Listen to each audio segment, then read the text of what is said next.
Hello and welcome to the Shinybees podcast, a podcast for those who like their knitting, yarn and comedy in equally large measures.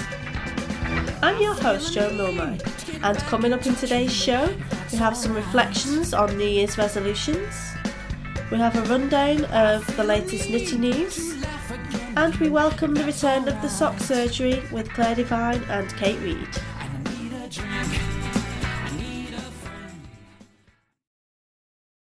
Hello everybody and welcome to episode 29 of the podcast, the year of enabling and how to make your socks fit.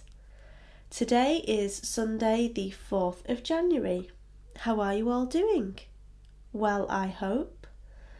I know it hasn't been a very long time since the last podcast, but I wanted to get back on our Sunday schedule as soon as possible, and you'll probably hear that I still have a little bit of leggy hanging around, but again, a lot of people are going back to work tomorrow and I just couldn't let that happen without you having some comedy knitting to cheer you on your way. I hope you've all had a nice Christmas and New Year period and you've enjoyed spending time with your families or doing whatever it is that you like to do during this time. It hasn't been particularly exciting here due to the vast amount of illness going on within the family. We did do some quite fun stuff. I went to a whiskey tasting evening on one evening in December, which I say it was for medicinal purposes. There wasn't a lot of hot water and lemon in the whiskey, I'm not going to lie, but I figured it can't really do you much wrong if I just drink the hot water and lemon maybe the next day. So we went along to that and it was very, very informative, very interesting. We tried 5 different whiskies and the gentleman who was doing the whiskey tasting was giving us a lot of lessons and instructions on how to actually taste whiskey properly. Now I know a lot of you will already listen to the Caithness Craft Collective podcast and therefore you'll be reasonably learned in all the different types of whiskies that are available. We started off with a Glenmorangie 10, which was very nice, and the chap was busy explaining that Glenmorangie has the highest stills in Scotland, so which means that the whiskey is quite light and a lot of fruit flavours in there because of the height of the still. And we went on to it was an Aberlour 10 next, then a Glenmurray 10, and that's the local distillery to us. It's just round the corner in the middle of Elgin near the train station. Then we went on to a Talisker Port Ruy, which is a special whiskey experience blend that they've brought out, one of 5 apparently, that are aged in different casks to give it a different taste, but that it doesn't give you an age on the bottle, it's an experience taste. And there was another one, although the one that it was sort of escapes me right now. So it was clearly a good whiskey, and the gentleman explained all the different distilleries and different facts about them and lots of interesting stuff, and he taught us about how to look at the colour first and then you swirl it round and look at the legs on the whiskey, which is how long it takes the whiskey to start running down the side of the glass, and how wide or thin the legs are, whether it has any legs at all. And then you had to nose it, which involves getting your nose right in the glass and giving it a good old sniff and closing your eyes and giving it a sniff, but you've got to leave your mouth open when you sniff it as well, because that apparently helps you to smell it better. There was also some pipettes and some water, and you had to get some little drops with your pipettes and put it in the whiskey and then taste it again after that. So it was really interesting. Myself and Miri quite liked the Glenmurray, even though most other people didn't. I'm still not a fan of Aberlour. We had a bottle of that in Africa and it was pretty rank, to be honest. The Talisker Port Ruy was very nice, and I didn't want to like it because I felt like it was a bit of a marketing ploy, but it was quite tasty. I think it was it's aged for a bit in port casks, which gives it a bit of a different taste. The Glenmurray is aged in Chardonnay casks. So yeah, there was loads of stuff to it. very, very interesting chap to chat to, and I've thoroughly enjoyed that. I'm not going to start whisky tasting on the podcast because Louise has got that all wrapped up very well, but if you're interested in whisky at all and you don't listen to her podcast, it is Caithness Craft Collective, and herself and her husband Richard do the drams section, where they try whiskies from all over the place, and they've tried a gin in the latest episode, I believe. So a lot of the distilleries in Scotland also make gin because you don't need to age gin, so you can make money off it straight away. Most of the whiskies that you buy are at least 10 years old, so you make it and you don't make any money for 10 years, although some new distilleries are apparently selling it much younger than that, like maybe 5 or 6 years. So yeah, a bit of an interesting one. But yeah, if you've never been whisky tasting before, I definitely recommend it as something to try. And if you're in my area and want a good contact for a guy who knows a lot of stuff about whisky, then send me an email, I'll give you his details. I did mention as well there'd be a little bit of chat about New Year's resolutions. Obviously it's that time of year when everyone does start to talk about New Year's resolutions and thinking about things that they're going to give up. It's always going to give up stuff. I always think that maybe trying to do something rather than give something up is a bit more of a recipe for success. You don't feel like you're depriving yourself, usually, of something you really enjoy. I'm not giving up whisky for the new year, or in fact giving up anything else, really. Well, I am going to give something up, but it's a good thing to give up because it means I'll end up with more yarn in the end. But it's a time when a lot of people like to reflect on the year behind them and make plans for the year in front of them. And I've seen lots of things around on social media about what people are planning to do for the year in their kind of crafty and knitting lives, as well as their ordinary lives as well. There's been lots of bullet journals popping up on my feed. I don't bullet journal either. But it's an interesting one to kind of think about how people go about setting goals and keeping themselves on track. Now, I don't do New Year's resolutions because I don't think you should wait till the start of a new year to make positive changes and effect change in your life. If you think there's a problem, I'll solve it. Check out the hook what the DJ involves it. Just crack on. Just change it now. Why wait? But there's no need for messing about. Just do something about it. I'm that kind of person, really. I'm not saying kind of well, I am a bit impulsive, yeah, in fairness, but I'm not the kind to kind of mess about. I'm more about getting stuff done and making a plan and cracking on, rather than just thinking about stuff and going, oh well, at New Year I'll do this or I'll try that. I like to just think, right, okay, I fancy having a go at that, let's go. Right, that's a bad idea, let's stop doing that. I'll be a little bit more sort of, I don't know, gung-ho, I guess, in my attitude to affecting change within my life. But naturally it is a time, and it has always traditionally been a time when people do kind of, as a whole, take stock and think, okay, what can I change? What can I leave the same? What could I do better? How do I want to plan my year ahead to achieve what I want to achieve? Now, I did say I wasn't going to give up anything. And I'm not really going to give up anything, but I have decided that I'm going to stop making stuff that's too big for me.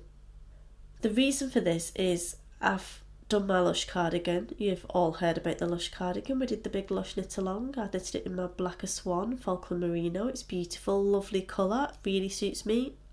Gorgeous buttons, handmade in South Africa. Got my little grosgrain ribbon on the back, got it all planned out, beautiful. It's too big. It's too big. I don't know why I knitted it that size. It's too big. I don't know why I didn't just listen to the pattern. It's not like Tin Can, it's, rat a few patterns or anything. That they're reasonably kind of knowledgeable, they sort of know what they're talking about. Louise Scully said to me, just trust the pattern, it's fine, I've knitted it already. I wasn't sure, I thought it'd be too small, it wasn't, it looks great, her Lushes both look great. Just trust the pattern. No, Joe's not going to trust the pattern. So I ended up starting off trying to fudge everything around my hips, casting on the medium, which was way too big. I have very small shoulders. the bust size was too big as well, and ended up getting in the right strap with it. Then I cast on the small, which is actually the right size for my shoulders and chest and things. Started knitting on that. Decided I took it down to for the waist shaping, I took it in as far as the pattern said. There's 10 inches difference between my bust and my waist. There's not 10 inches difference in the pattern. So why I thought that was ever going to fit, I have no idea. But because I have quite big hips and I am short, as you know, I'm 5'3" and not, in fact, as tall as I sound, I just thought, no, I'm not going to take it in too far because it's going to make my hips look even bigger if I do that. So I took it in, I think it's 3 inches of shaping that I took in, and which still left me a good however many inches too big. And then on the hips, I fudged it out to the medium size because in my head I've got massive hips and I need to make sure that it isn't stretching over my hips because it's going to make me look fat and I want it to look nice. And it doesn't look nice. It doesn't look nice at all because it doesn't fit properly. And actually, I have a nice figure. I've worn a catsuit on stage in front of hundreds of people.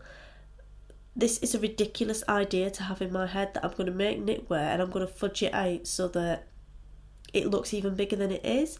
And actually, if I pull it back properly to what it probably should be, I end up with 2 handfuls of cardigan in my hand and it looks brilliant. I look really slim and lovely in it, like Emily Wessel does in hers. But at the moment, it makes me look fat because it's too big and there's just a weight of fabric around the back of my waist that just makes me look really chunky. So by trying to fudge it, I've made it look worse. I've ended up creating the problem that I wanted to solve in the first place. And part of that is kind of the conversation I had in the last episode where I was like, oh, I'm really short, so I can't wear this and I can't wear that. And actually, as an errata to my review of yokes, because I always put my hand up and say when I'm wrong, I was speaking to the lovely Kate Davies on Twitter and she's like, actually, I'm only 5'2", so she's not even as big as me. No, granted, put your hands up if you thought Kate Davies was about 5'10". Come on, put your hands up. There's a load of you. I know, I can see you. I can see you all out there. Because she obviously has a wonderful photographer and she must be quite petite because she does look really tall in the pictures, and having never met her in real life, I assumed she was tall. She's not. She's wee. She's 5'2". She's smaller than I am. And, you know, I was sat there saying, I can't wear this because it's too big and heavy and cabled, it will drown me. Well, she wears it, she looks lovely. I'm sticking by my Keith Moon comment. Her neck is much longer than mine. I have a short neck. I have problems with my neck arrangement in that when I wear shirts, there's a lot of excess material in the shoulders of the shirt between the collar and the actual shoulder. I end up with a funny kind of ripple where I've got extra fabric that sticks up. I have a short neck. I can't wear the Keith Moon because I will look like I'm being beheaded. But I could wear the other one, you know, the big chunky cardigan that I said I couldn't wear. I probably could wear it. But I've got this idea in my head that I can't. And I think a lot of us are like that in our knitting. We say, oh, I can't do this, I can't do that, or this or that. And I think it's about time we all stopped at kind of criticising ourselves so much and actually work with what we've got and choose patterns for what we've got. And I know a lot of people have this problem when they're choosing projects, choosing yarns and choosing what garments they want to make.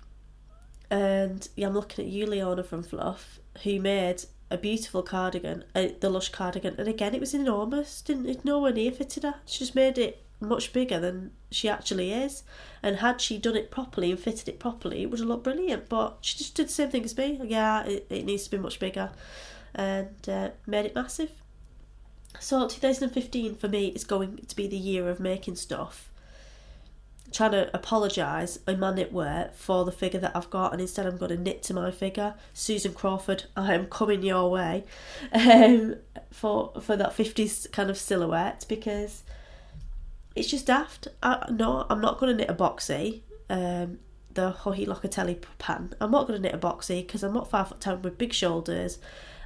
I've got quite big hips, I've got quite a big bust, I've got a tiny waist, so I'm not going to wear something that covers that up. It's all about the Waspish waists for me in 2015.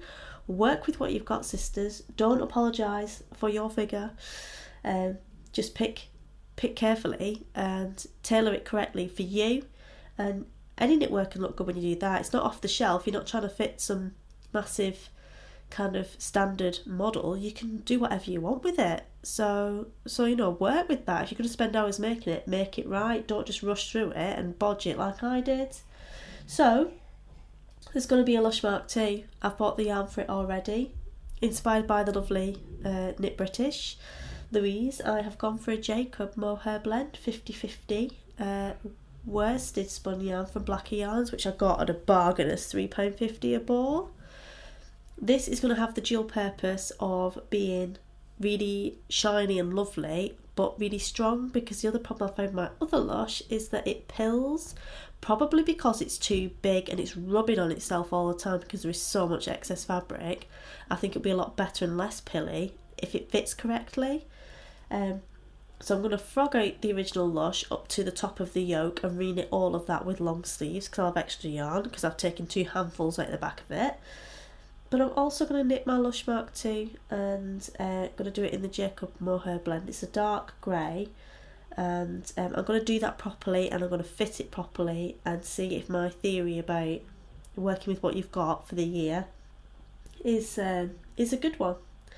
So I'm not going to pick a word of the year. A lot of people have, and it's interesting to see the different words that people have chosen and how they're going about honouring those choices of words to kind of keep them on track. But given my background, I thought I'd go for principle of war instead, which I do sometimes give these out to people when they come and ask me for help with stuff, and I'm like, no, this is your principle of war. And my principle of war for this year is going to be selection and maintenance of the aim. Now this is the kind of key, the pinnacle, sort of the overarching principle of war. Now, Hitler did not select and maintain the aim, and that lost him the war. So it's very important that you decide what you want to do and you don't get distracted by everything else that's going on because you are selecting and maintaining the aim. So I'm going to decide what I want to do, and I'm not going to let all the other stuff that's going on around me distract me, because I am very much one of these people that gets distracted by the pretties and by ideas. So selection and maintenance of the aim is that one for me, and my selection and maintenance of the aim, my aim in my knitwear is to make knitwear that fits properly and does me justice and does the time and effort that I put into it justice. So anyone out there, have you got any goals or things you would like to achieve for 2015? Send me an email, let me know. It'd be interesting to see what you've got planned. You will probably hear in the background, actually, I've just heard someone chirp up. I think it might be the beast. The family are in, and the walls are very thin, so you may hear a bit of chatter in the background every now and again. I'm afraid there's nothing I can do about it unless someone wants to get me a new house or a soundproof room. I could put egg boxes all over the room, but it would make it a lot smaller and a lot darker in here, so when I've got time for that, maybe. But in the meantime, I'm afraid just going to have to put a little background noise there. So on to the other bits of news I've got for you. It's just going to be a bit more of a chatty episode, this one, than a lot of the recent ones I've had. I hope that'll be okay for you all.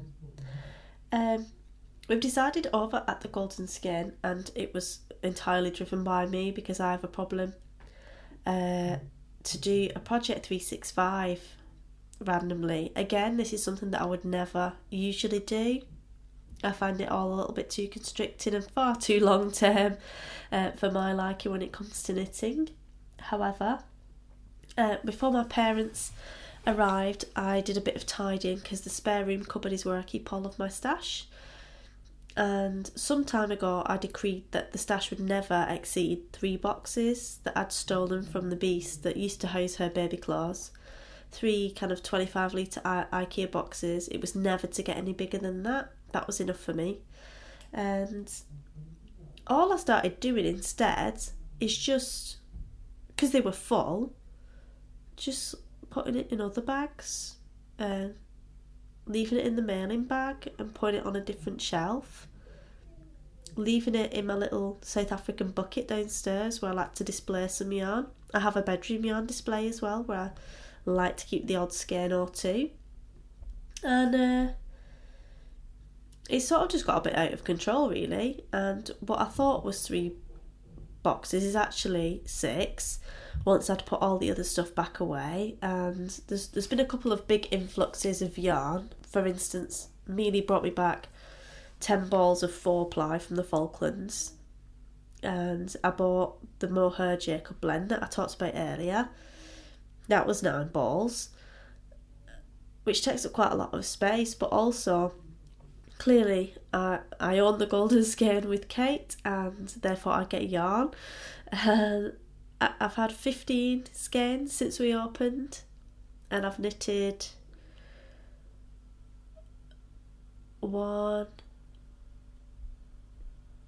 2. I've knitted 2 out of 15 in 15 months, so not doing really very well on that front either. And part of the golden skein is about, and how it even came about in the first place, is about using up those precious skeins, buying beautiful yarn that you love, that makes you happy, and fulfilling it, picking a good pattern for it, using it, making something that you love wearing and you can use whenever you want. It's a little bit of a treat to wear every day, or that you like, a special pair of socks that you like putting on when you're sat down with your cup of cocoa and you're doing some knitting, or a beautiful beaded shawl that you wear on special occasions, or that hat you wear every day, it keeps you warm in winter. Part of TGS was about freeing those skeins, and those beautiful ones you've got in your stash that you're a little bit afraid of, is to like have the confidence to get them out, use them, fulfill them, and just replace them with something else. Then you've got more space for all the other lovelies that you've not met yet, that are still to cross your needles. And it just occurred to me that I'm not really achieving this at all. And the idea sort of sprung when I was in the Cunyon Knit Along, one of the ladies, Kirsty, who goes by Mossy Moss Stitch on Ravelry, had gone in and she got her trial club yarns out and was freeing some vintage, the 2013 vintage, and using one of those for the pattern. And the pattern does work for pretty much any yarn, so it is brilliant in that way. And I was just like, you know what, I haven't freed half of that vintage yet either, and you know, we need to find ways of doing this and enabling ourselves a little bit, and everyone else who's got these single skeins and they don't know what to do with them. So we decided to do Project 365, and this is a post every day on the Golden Skein blog where it's our year of enabling essentially. We're going to post, or rather I'm going to post every day a 1 skein pattern for fingering weight yarn, with the aim of freeing your golden skeins and giving you some ideas. They don't need to be a TGS golden skein, it can be any skein that's sitting in your stash and you want to know what to do with it, you want some ideas, a bit of inspiration on a daily basis, which is my favourite kind of enabling. Then come along and see what we've got for you. There will be a mixture of free and paid for patterns, and they will be mostly knitting because I know how to recommend patterns for knitting and what yarns will work with what patterns. I'm not up on crochet, so I don't want to stand there and recommend things for crochet that then isn't going to work in the finished fabric. But what I will try and do is get some of my more learned crocheting friends to guest post for me so that the crochet people don't get left out. And I'm going to collect them all together on a Pinterest board so you can quickly browse through them. And they'll be obviously reposting all the other social media that we've got. We're working on the hashtag, which is hashtag FreeYourSkeins2015, if you want to have a nosy at things. And if you've got any patterns, any favourite go-to 1 skein patterns, or any suggestions or recent discoveries that you would like to recommend, then please do pop them through, and we'll share those on the blog as well. We started a thread if you want to chat about, techniques and ideas to use your golden skeins. I mean, there's a lot of stash down groups anyway on Ravelry that you can go into, but this is definitely something that we feel quite passionately about here, is that we want you all to use your nice yarn and not save it for special and not save it for best, because you never know when you're not going to be able to knit it. And I tell you what, I do not want to be there. Heaven forbid I should shuffle off my mortal coil before my husband does and the stash is there and it's not been used. I think I'm going to have to leave very express instructions about how that's to be dealt with. It would be good for it to go to charity, but I don't want it going to a charity shop and they don't know what they're doing with it and it just all gets squandered. So I would want it to go out to all the people who love beautiful yarn instead. I'll have to put someone in charge of that just in case. But coming back from that slightly morbid chat there, it is, you don't want to waste this stuff. You've paid good money for it, you've picked it because you love it. Get on it, get it on your needles, enjoy it. So the first one that we picked, obviously, I started with the Kunya pattern because that is designed for pretty much any yarn. It's a one skein pattern. We're doing a knit along for it. It seemed like a nice way to kick off the year, our Project 365, but every day there will be more on there. I'm just catching up with the last 2 days so that it will be on the proper day that the pattern gets posted. So there'll be a couple a day for the next 2 days and then it'll go to once a day. You should be able to follow it on pretty much all the social media that we're on. But yeah, feel free to come and join in the fun. Be enabled, enhance your queue, rearrange your stash, free that yarn, people. So that is our Project 365. It's Free Your Skeins 2015. The blog address, because the blog is not currently on the TGS website. There is a blog on there, but we're not very keen on it. They will be being integrated together at some point soon, but we're still waiting on working that out. But the blog address where we're going to be blogging about all this is www.thegoldenskein.wordpress.com. So it's not just thegoldenskein.com like the normal shop is, it is thegoldenskein.wordpress.com.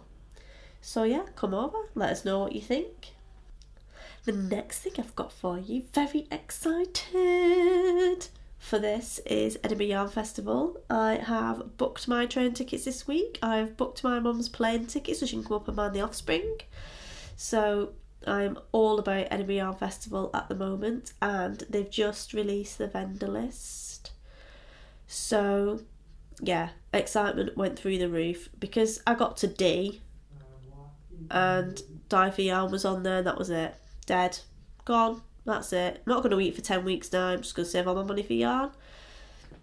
It's www.edinyarnfest.com/who's-coming/ if you want to go and have a look and check it out. But there are some really, really good dyers in there, like Dye for Yarn.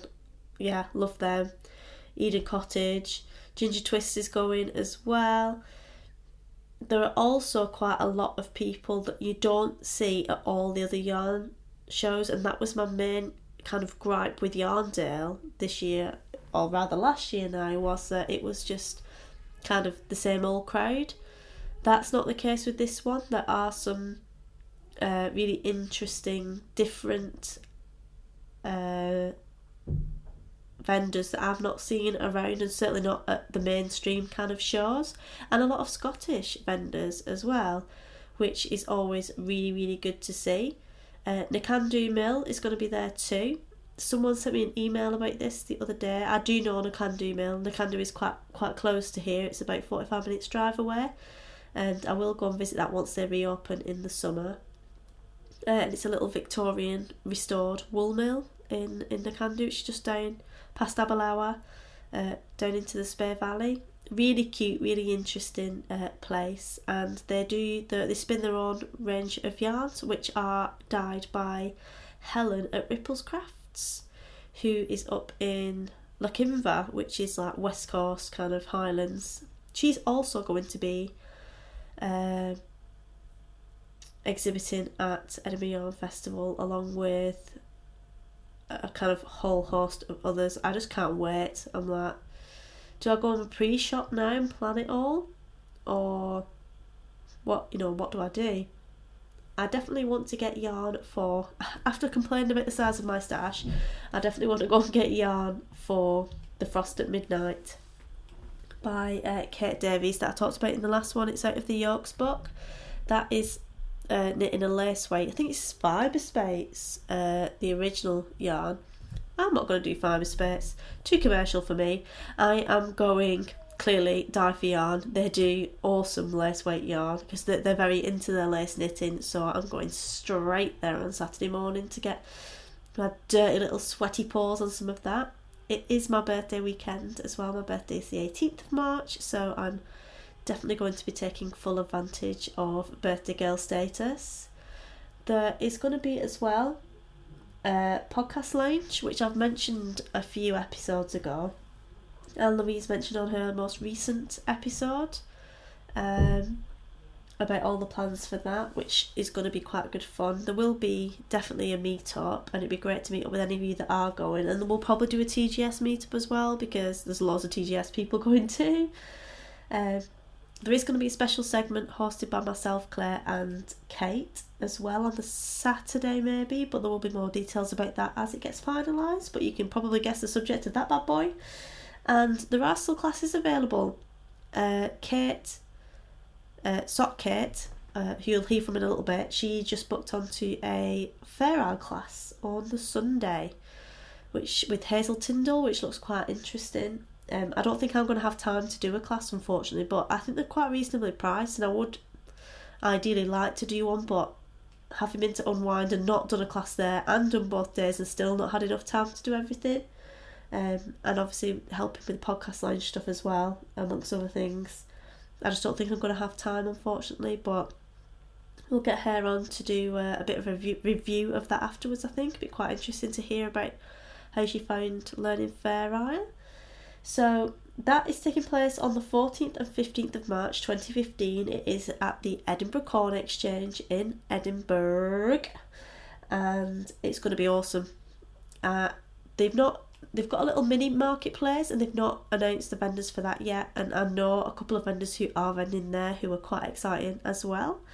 So keep your eye out for that in the next few weeks when they announce that as well. But yeah, get yourselves booked on those trains. They're cheap at the moment. They've just released all the cheap tickets, so now is the time, people. 20 quid return from Elgin, all over it. And finally, told you there's a lot of chatter at the start of this, didn't I? We have the announcing an announcement regarding our year of socks on the podcast. As you know, the lovely Claire Divine, excuse me, turning pages there. I'm on a bit of a tight timeline this afternoon. The lovely Claire Divine and Kate, our newbie sock knitter, have been with us for a few episodes now, every other week, talking about all things socky. And the sock surgery is going to be kicking off its year of socks on the 19th of January. Part of the reason why I wanted to do this, not that it's all about me, but it is all about me, is that last year there was a big year-long knit-along called Socks with Sarah, and loads of people got into knitting socks through that, including Chloe, who also goes by Sparkly Shoes Are Faster, who you will have heard of from the I Make podcast, because she's a friend of their podcast, and she started off the year having never really knit socks before and ended up a complete convert, had a drawer full of beautiful hand-knitted socks, and she's loving it. She's mad into the sock knitting now. I managed one pair with Socks with Sarah, which is better than none, but it's not really what I had in mind. I really wanted to have quite a good selection of hand-knit socks, especially up here. It does get really cold, and I think I get a lot more use out of them here than I probably would have done in Africa, where I wore heavy yarners for 11 months of the year. So I thought it'd be a good idea to kind of get in there and to spare us along, and also to look at it from a kind of educational beginner knitter all the way through type thing, because there's always lots of stuff you can learn about knitting, and socks is one of those things where it looks pretty simple. It's quite a wide subject. There's loads of options available to you.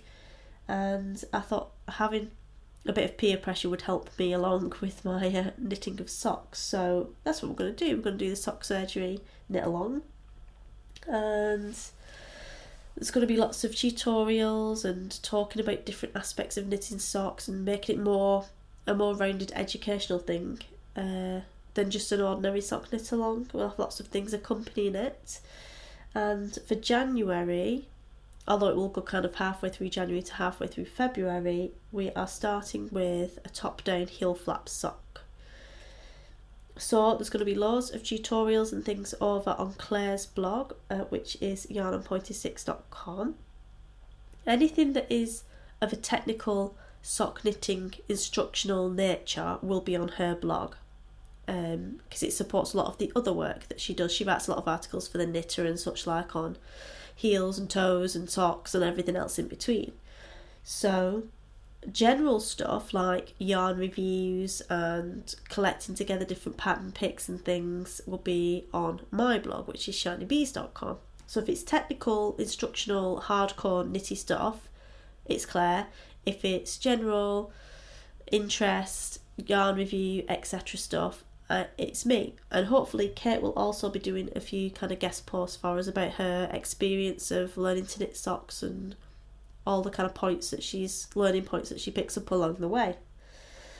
The next episode after this one we will be casting on, and that will be on the 18th of January, and we'll talk about different ways to cast on, and then on the 19th we'll just kick off with the first sock. We'll do a suggested pattern which covers that technique, which will come initially from Claire's book because they're all tested, that she knows them inside out, so it makes it much easier. But along with that we'll also be doing recommendations for different patterns that also use that particular type of construction, so you don't have to knit the same sock that Kate's knitting. If you don't like it, you don't need to do it. You can do something completely different. If you are a little bit further along in your sock knitting and maybe want to try something new or try a technique that stretches you, Claire's also going to be doing pattern picks for them. So she's going to have 5 different categories of pattern, and each month she will choose 5 patterns that, depending on what level you're at, you can opt for different, or what you fancy that month, you can opt for different things.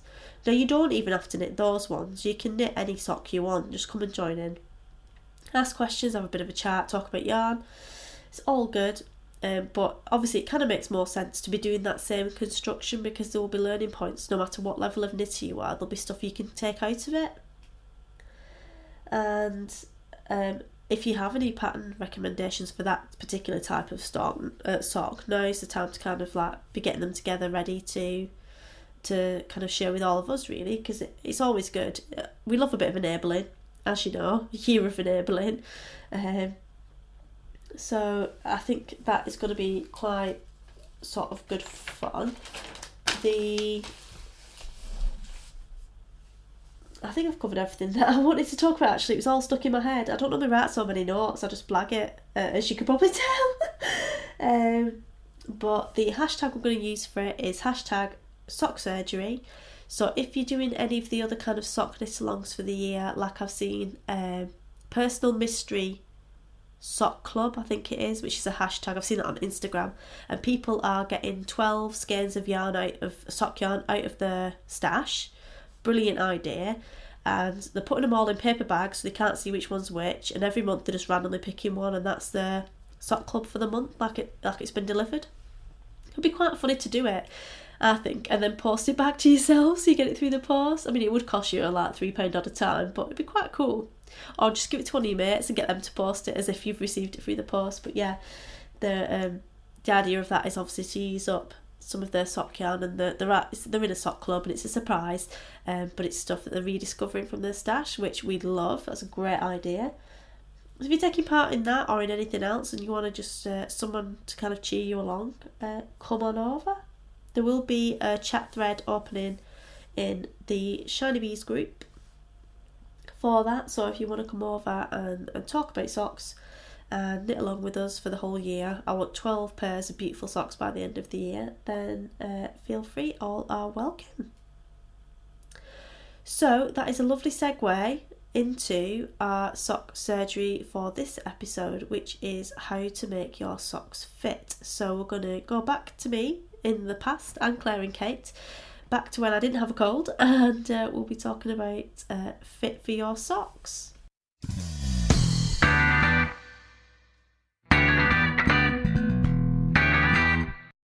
Okay, so I've been joined again by the lovely Claire and Kate. And following on from our previous episode where we talked about direction and a little bit about the kind of needles people are using and their feedback that we got, this week we're going to be talking about how to adjust your socks for fit, to make sure they fit correctly. So welcome again to the show, Claire and Kate. Hello. Hello. And Kate, I think you're going to kick off with the first question.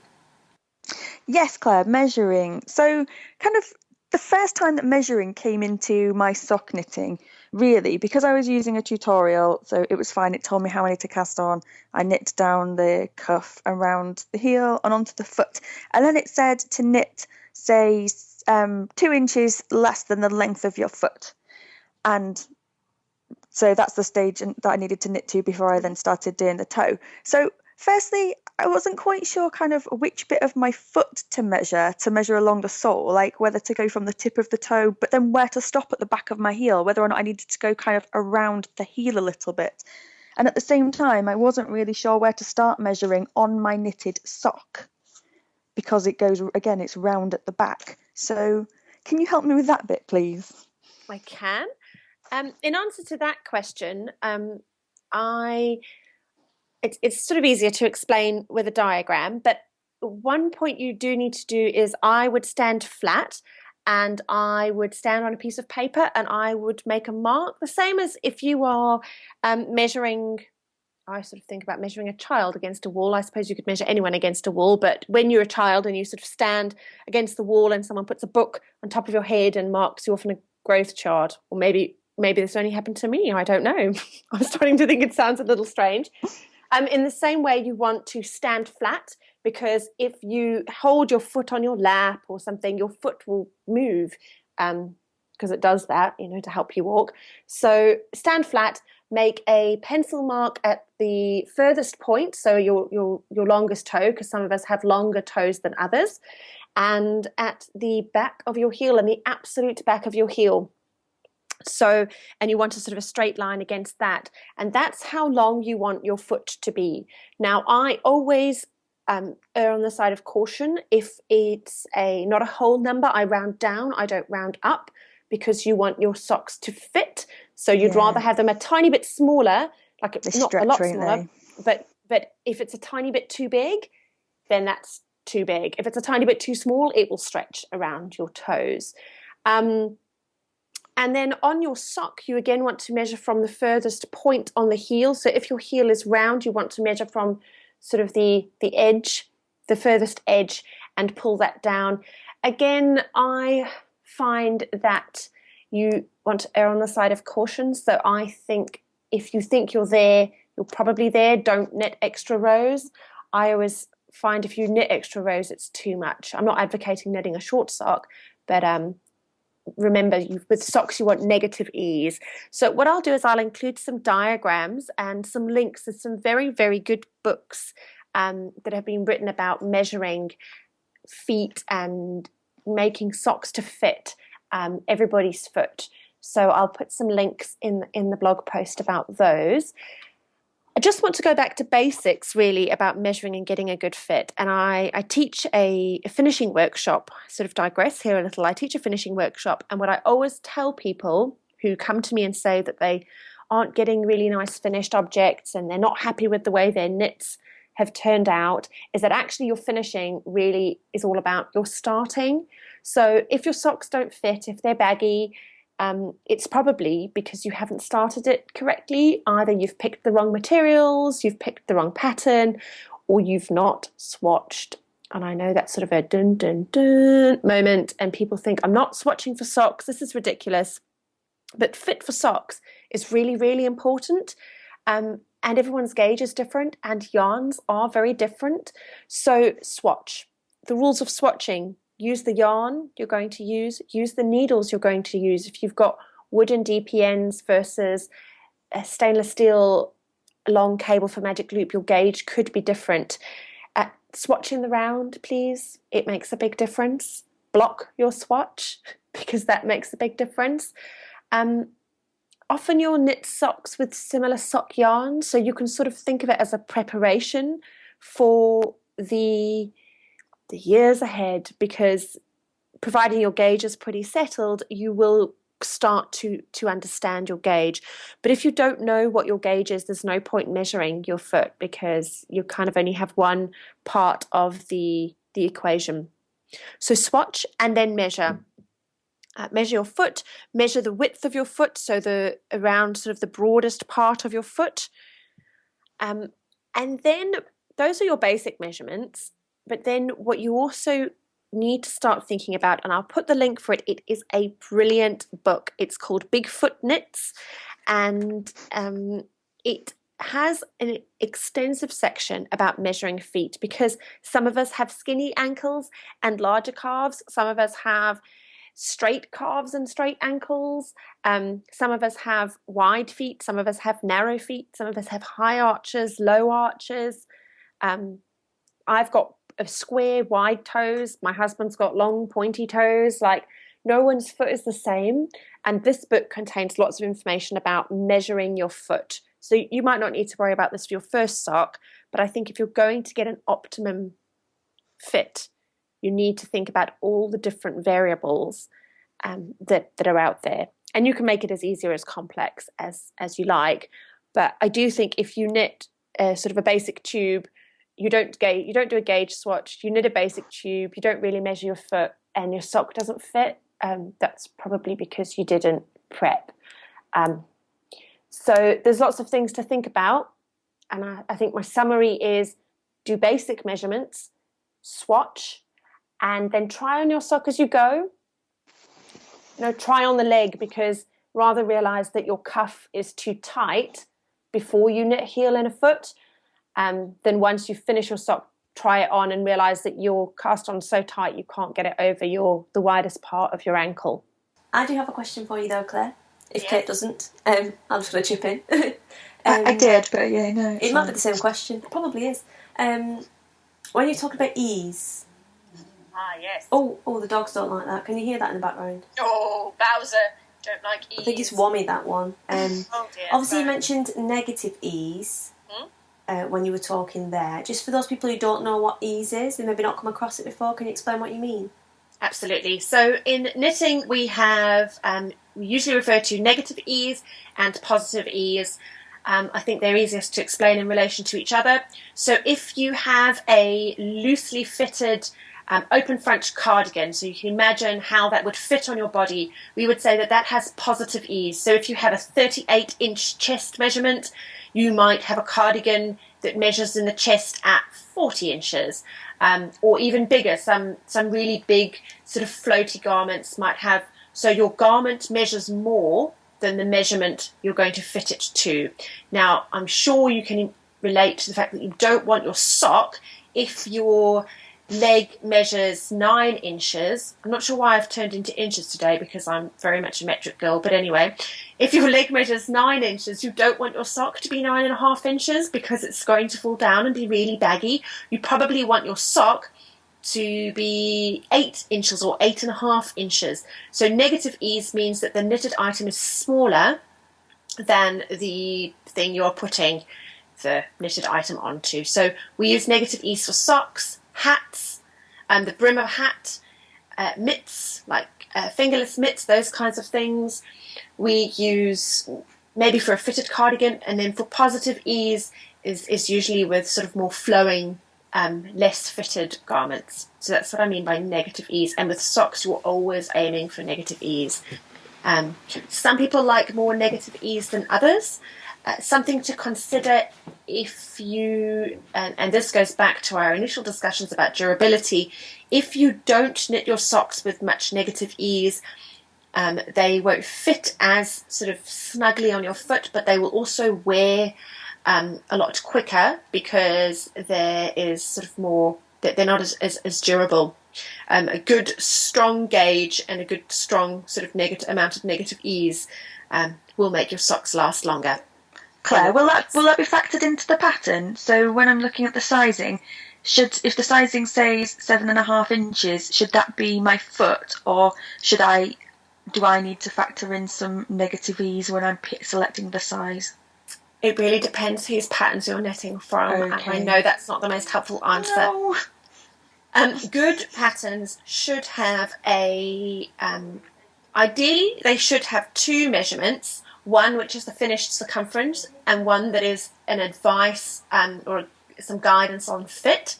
So you'll have finished size and to fit. But if somebody just has a finished size, that's fine as well, because you can know that you need about 1 inch, 2.5 centimeters of ease, roughly, or someone might have it to fit. If they don't have to fit, you can do a little bit of maths.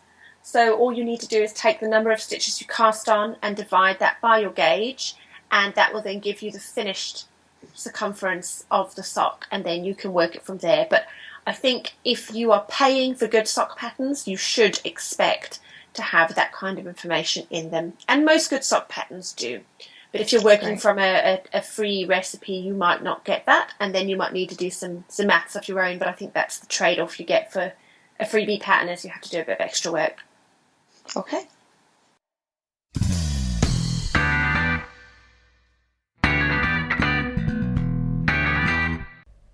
So thanks once again to Claire and Kate for coming on for the sock surgery. And I'm afraid that's all we've got time for. I hope you've enjoyed being with us again this episode. It's been great chatting to you so soon after the last time. Always an absolute pleasure. Thank you very much for listening. I really do appreciate it. And to all of those of you that have got in touch since the last show, keep the comms coming. I love hearing from lovely listeners like yourselves. So I hope you all have a great week. Happy crafting, and speak to you all again soon. Bye.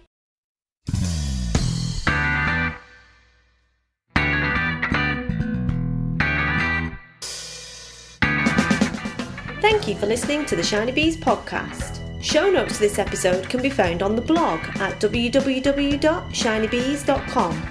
I'm Shinybees on Ravelry, Twitter, Instagram, Pinterest and Facebook, so feel free to give me a shout. Or you can email me at shinybeesinfo@gmail.com. Music for this episode is provided courtesy of Music Alley and is by Adam and the Water Boys. It's I Need a Drink. I need a friend.